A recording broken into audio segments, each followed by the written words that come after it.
McGraw-Hill Professional presents Leadership Lessons from the Cherokee Nation. Learn from all I observe. Written by Chad Corntassel Smith. Narrated by Stephen Roy Grimsley. Part 1. Lessons Learned.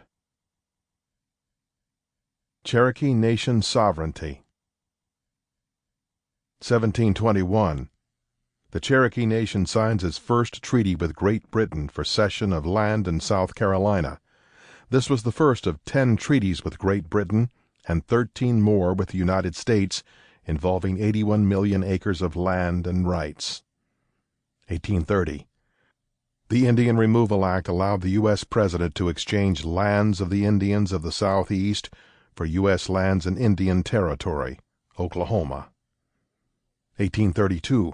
The U.S. Supreme Court in Cherokee Nation v. Georgia held that tribes were dependent domestic nations, not subject to the laws of Georgia. 1835.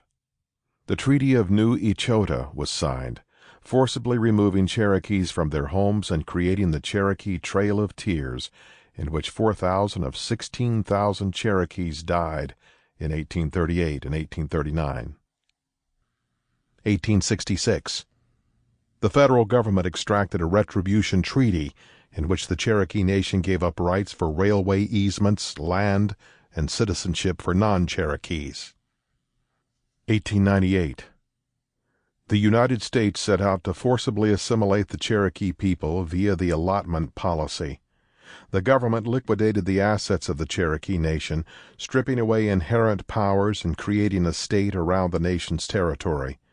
This came at a time when the Cherokee Nation was flourishing, with a 90% literacy rate, model governmental institutions, and a sustainable economy. 1906. The Federal Five Civilized Tribes Act provided that the tribal existence and present tribal governments of the Choctaw, Chickasaw, Cherokee, Creek, and Seminole tribes or nations are hereby continued in full force and effect for all purposes authorized by law, until otherwise provided by law.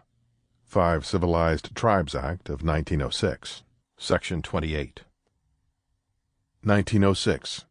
The Federal Oklahoma Enabling Act, which allowed Oklahoma to form as a state, provided that the inhabitants of all that part of the area of the United States now constituting the territory of Oklahoma and the Indian Territory, as at present described, may adopt a constitution and become the state of Oklahoma, as hereinafter provided that nothing contained in the said constitution shall be construed to limit or impair the rights of the persons or property pertaining to the Indians of said territories.